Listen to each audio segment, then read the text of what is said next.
그때 예수님께서 11 제자에게 나타나시어 그들에게 이르셨다. 너희는 온 세상에 가서 모든 피조물에게 복음을 선포하여라. 믿고 세례를 받는 이는 구원을 받고 믿지 않는 자는 단죄를 받을 것이다. 믿는 이들에게는 이러한 표징들이 따를 것이다. 곧 내 이름으로 마귀들을 쫓아내고 새로운 언어들을 말하며 손으로 뱀을 집어들고 독을 마셔도 아무런 해도 입지 않으며 또 병자들에게 손을 얹으면 병이 나을 것이다. 주 예수님께서는 제자들에게 말씀하신 다음 승천하시어 하느님 오른쪽에 앉으셨다. 제자들은 떠나가서 곳곳에 복음을 선포하였다. 주님께서는 그들과 함께 일하시면서 표징들이 뒤따르게 하시어 그들이 전하는 말씀을 확증해 주셨다. 주님의 말씀입니다. 그리스도를 찬미합니다.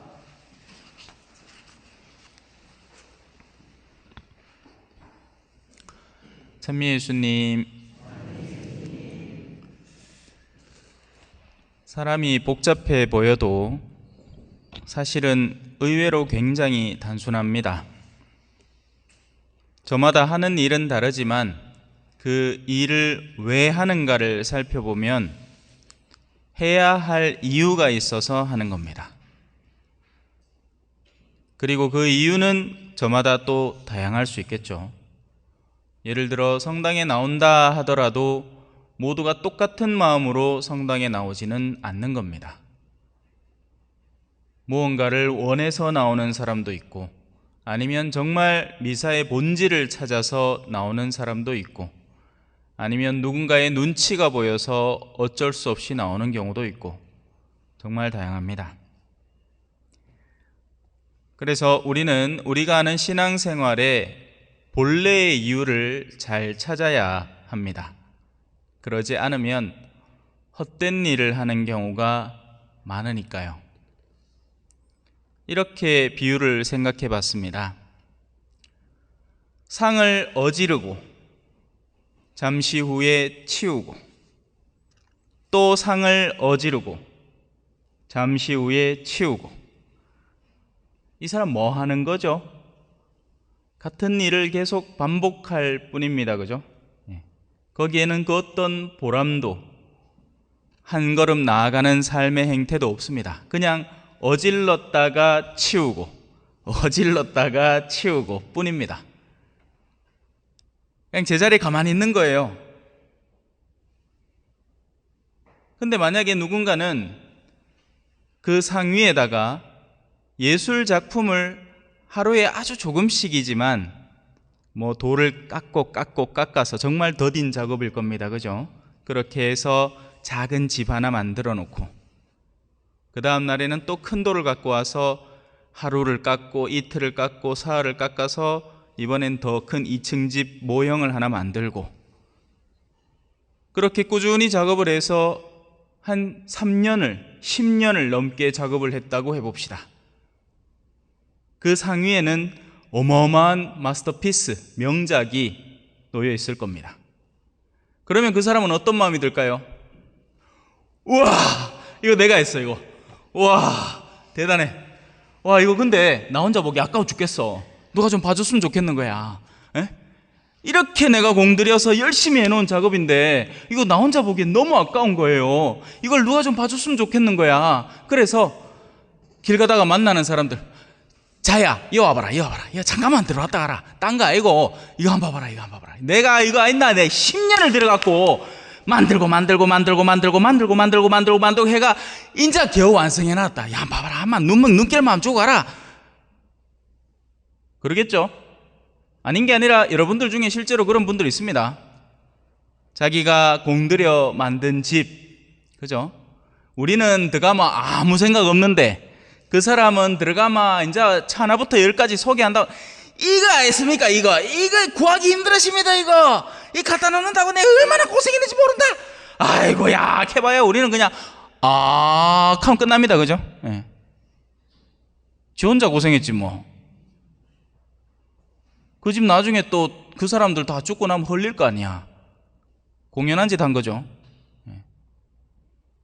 나중에 치울 때 쓰레기만 더 많이 만들어 놓은 겁니다. 그죠? 하지만 전혀 다른 일이 있으니 오늘 일독서는 그에 대해서 이야기를 하는 겁니다. 이렇게 얘기합니다. 요한은 물로 세례를 주었지만 너희는 며칠 뒤에 성령으로 세례를 받을 것이다. 두 가지의 세례가 있는 듯한 느낌이에요. 그죠? 하나는 물의 세례입니다. 물이라는 건 뭐 하는 거죠? 씻는 겁니다. 더러워진 것을 씻어내는 거예요. 그게 물의 세례입니다. 그리고 적지 않은 신앙인들이 이 물의 세례에 함몰되어 있습니다. 정착해 있다고요. 그러니까 죄 안 짓는 수준의 삶으로서 신앙을 만족하고 살아가는 겁니다. 아이고 이제 또 판공 다가온다. 야야, 아이고 사무실에서 또 펴나왔네. 이거 어쩌노 이거. 이거 자, 이 빨리 해체해야 된다 이거. 성사 보러 가자. 해가 호로록 칼국수 말아 먹듯이 그죠? 예? 비빔국수 한 그릇 말아 먹듯이 그냥 후딱 해체해 봅니다. 뭐 반성이고 고민이고 뭐 죄 성찰이고 없어요. 그냥 뭐 대충 지난주 미사 몇 번 빠졌고 뭐 지난번에 뭐 했고 뭐 대충 기도 좀 덜 했습니다. 뭐 마음을 제대로 살펴본 적이 한 번도 없습니다. 그냥 살짝 어질러진 거 살짝 치우고 살짝 어질러진 거 살짝 치우고. 근데 그러는 통이 어떤지 아세요? 청소도 제대로 해야지 대충 치우마 찌든 때가 곳곳에 쌓이기 시작합니다. 그리고 딴 사람이 새로운 사람이 보면 알죠? 어떤 식당 같은 데 가보면요, 청소 제대로 안 하는 식당은 찐득찐득합니다. 책상에. 근데 주인은 항상 자기가 장사를 그렇게 해왔기 때문에 상관없어요. 근데 깔끔한 사장님 있는 곳에 가면 너무 상태가 좋습니다. 그분은 정말 세심하게 곳곳이 살펴보면서 더러운 곳을 치워내니까요. 우리의 영혼도 똑같습니다. 아무 일도 안 일어나는 것 같지만 영혼 속에 찌든 때가 생겨나는 겁니다. 그러니 이 정도야 어때 하고 살아가면서 뭐 나야 주일 미사 안 빠지고 나왔고 뭐 가끔가다 평일 미사도 나오니까 천국 가겠지 생각하는데 사실은 마음속에 찌든 때가 우리의 행보를 가로막는 겁니다. 이 일에 대한 심각성이 제대로 알려지지 않으니 다들 그냥 그런 줄 알고 그렇게 살아갑니다. 특히나 이 한국의 침체된 신앙은 전혀 한 걸음을 나서지 못하고 있죠. 나설 의지도 없고요. 지금은 노령화라는 핑계와 더불어서 더 잘 됐습니다. 인자 이 나이에 뭘 그래 열심히 하겠습니까? 근데 그분들 웃긴 게 돈 버는 일은 역시 열심히 합디다. 신앙과 관련된 건 한 걸음도 손가락 하나도 까딱하지 않는데 지 돈 버는 일이다 하마 땀을 뻘뻘 흘리매 그 밭에 내 아침마다 여 뒤에 내까지 산책하는데 그 옆에 땅을 또 경작을 해가 할부지 하나가 이 3륜차 하나 타고 온다 해가 이래 내리고 나마 또 하루 종일 그 밭 갈고 있는 거예요.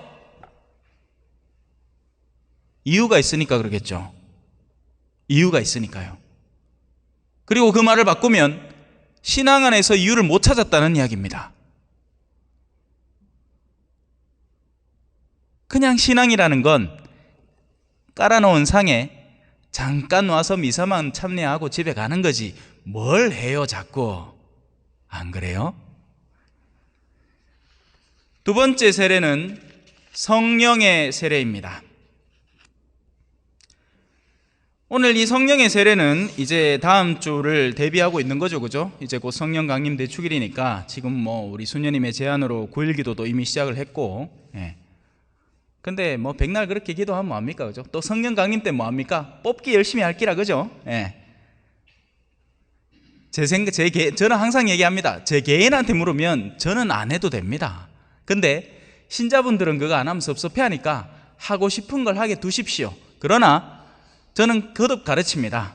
뽑기 한다고 달라지는 게 아닙니다. 하느님은 줄 때 풍성하게 주십니다. 목마른 스펀지에는 어떤 물이든 가닿으면 빨아당길 수밖에 없습니다. 하지만 추진 스펀지는 아무리 물 곁에 갖다 놔도 한 방울도 빨아들이지 않습니다. 우리의 마음이 이미 새 속에 가득 젖어 있는데 암만 뽑기를 한들, 암만 굴기도를 한들 뭐가 달라지겠습니까? 새 속의 뉴스는 금방 알아듣고 기억 속에 생생하게 보관해두고 나 친구들 만나면 야, 니 그거 들었나? 뭐 중국에 홍수가 나갖고 와있나? 뭐 이렇더라. 막 기사 내용 하나도 안 빠지고 줄줄줄줄 외면서 심지어 오늘 복음을 뭘 읽었지? 기억이 안 납니다. 방금 전에 읽은 건데. 황당하지 않나요? 이유는 당연합니다. 목마르지 않아서 그렇습니다. 우리가 정말 말씀에 목마르고 정말 내가 영원한 생명을 얻기 위해서 어떤 것이 구체적인 방법입니까를 갈급한다면 그냥 성당 오지 않을 겁니다. 집에서부터 준비해 오겠죠. 그날 독서와 복음을 읽고 그 중에서 모르는 내용에 대해서 오늘 신부님이 어떤 말씀으로 이걸 풀어줄까를 기대하고 고대하면서 올 겁니다. 그런 사람은 마치 바싹 마른 스펀지처럼 제가 하는 말 하나하나 놓치지 않고 다 새겨 듣겠죠. 자, 그래서 오늘 이 성령의 세례는, 이제부터 설명해드릴 성령의 세례는 오늘 복음에 나오는 이 제자들이 가서 하는 일과 기민하게 연계되어 있습니다. 물의 세례는 뭐라고 했죠? 씻는 거라고 했습니다. 물의 세례는 내가 뭔가 잘못된 게 있으면 씻어내는 겁니다. 그리고 이 물의 세례는 여전히 오늘날 한국 가톨릭 신자들에게 동일하게 적용됩니다. 그냥 뭐 크게 좀 잘못된 게나 있으면 그냥 한번 씻어내는 거지 성령의 세례에 대한 감은 일절 없습니다. 자, 그럼 성령의 세례는 도대체 무엇인가?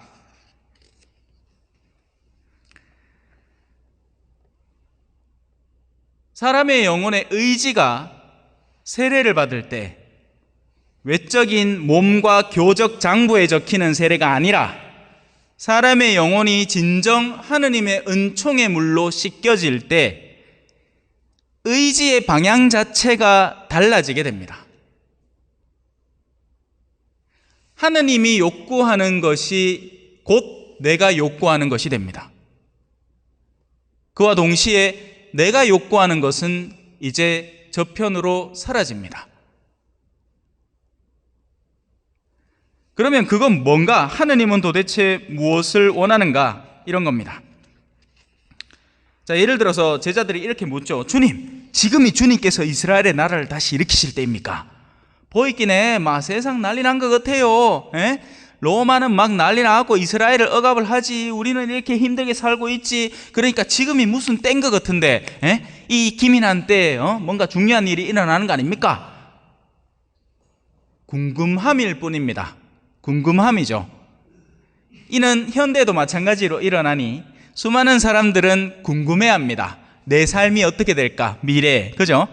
그러니 어디까지 찾아갑니까? 사주팔자보로 찾아갑니다. 점집 찾아갑니다. 가톨릭 신자라는 사람이 그딴 짓을 하고 있어요. 아주 나쁜 사람입니다. 자신은 나쁜지 그냥 심심풀이로, 아니요, 굉장히 나쁜 사람입니다. 왜? 하나님을 정면으로 무시하는 사람이기 때문에 그래요. 일계명을 정면으로 거스리는 사람입니다.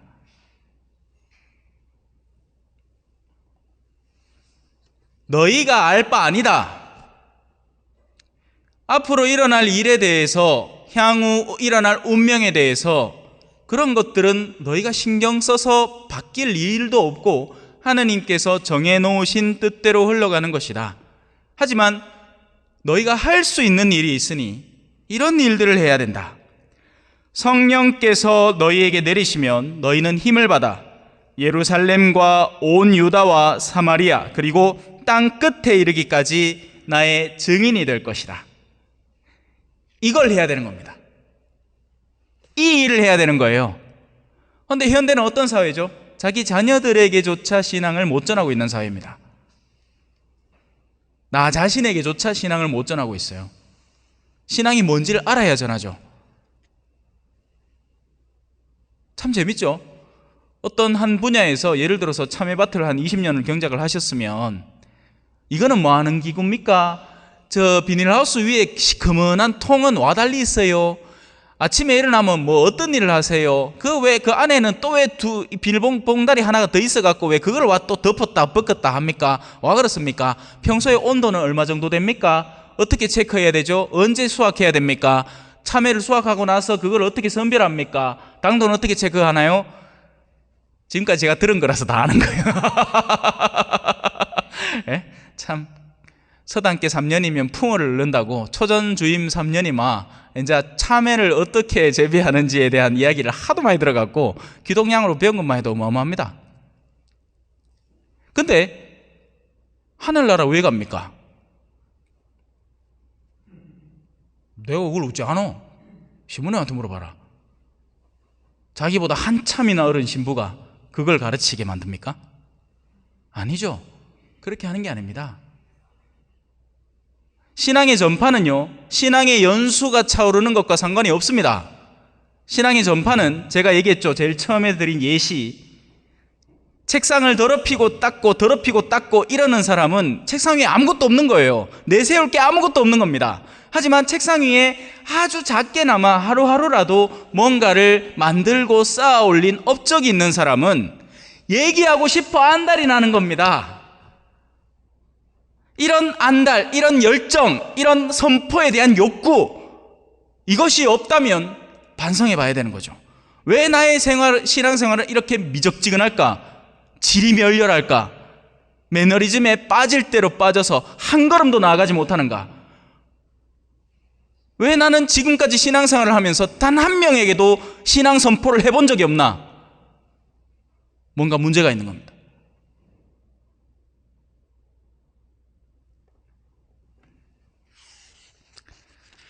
예수님은 부활하시고 사람들에게 나타나신 뒤에 이제 승천해 버리십니다. 그러자 사람들이 하늘만 쳐다보고 있어요. 왜? 지금까지는 내 앞에 누군가가 항상 있어서 이렇게 하라 저렇게 하라, 너희는 마을로 가서 당나귀를 끌어오너라, 너희는 그 마을로 가서 상을 준비해라, 내 최후의 만찬 자리를 준비해라. 예수님이 일거수일투족을 다 알려주셨거든요. 이렇게 하라 저렇게 하라 저렇게 하라 저렇게 하라 저렇게 하라. 사실 지금도 크게 다르지 않아요. 신부님, 성모의 밤 행사 때 기도를 환희의 신비를 늘 해왔는데 신부님이 갑자기 고통의 신비를 하락하는데 그대로 할까요? 환희의 신비 할까요? 이런들 어떠하리 저런들 어떠하리, 둘 다 신심행인데 하고 싶은 대로 원래 하면 난 아무 소리 안 할 거예요. 근데 나한테 물어보면 금요일이니까 고통의 신비 하셔요. 끝입니다. 그건 중요한 게 아니에요.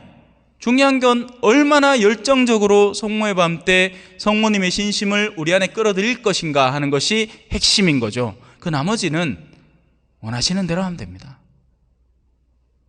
미사도 마찬가지고요.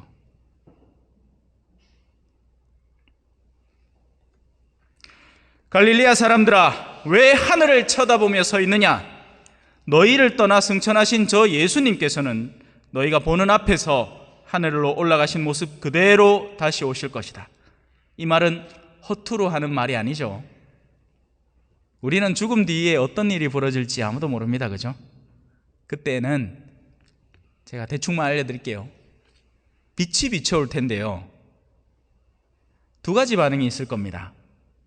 내가 정말 기다려왔던 빛이라면 그 빛에 끌려갈 거고요, 빛을 보는 게 너무 부담스럽고 무섭고 도망가고 싶으면 숨어버릴 겁니다. 제 가끔씩 하는 얘기 있죠. 요즘 봄이라고 지금이 딱 적기예요. 길 가다가 커다란 돌 하나 있거들랑 한번 쓱 듣게 보이소. 어떤 일이 벌어지는가?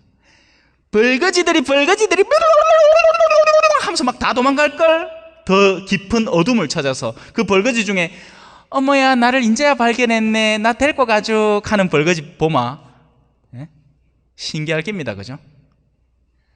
정말 우리의 내면 속에 하느님에 대한 열정이 살아있었다면 하느님에 대한 빛을 보는 순간에 다른 고통들은 싹 다 잊고 그 빛을 거머쥐고 그 빛과 함께 영원으로 이끌려 올라갈 겁니다. 그런데 그러지 않고 내가 주저주저 하면서 하느님께서 본질적으로 원하는 건 하나도 신경 안 쓰고 온갖 세속적인 영역 속에서 내 자식들한테 돈 얼마 물리줄까, 죽기 직전까지 막 줄 달고 통장 비밀번호 알려줘야 되는데 그 땅은 요래 처리해야 되는데 이렇게 하다가 죽었어. 그러면 빛이 비춰올 때 어떤 느낌이겠습니까? 너무너무 두려울걸요. 당신을 단 한 번도 신경 쓰지 않았다는 두려움 때문에. 정말 우리가 하는 신앙생활이 올곧은 길을 가고 있는 걸까요? 수많은 지표들이 그걸 드러내고 있습니다.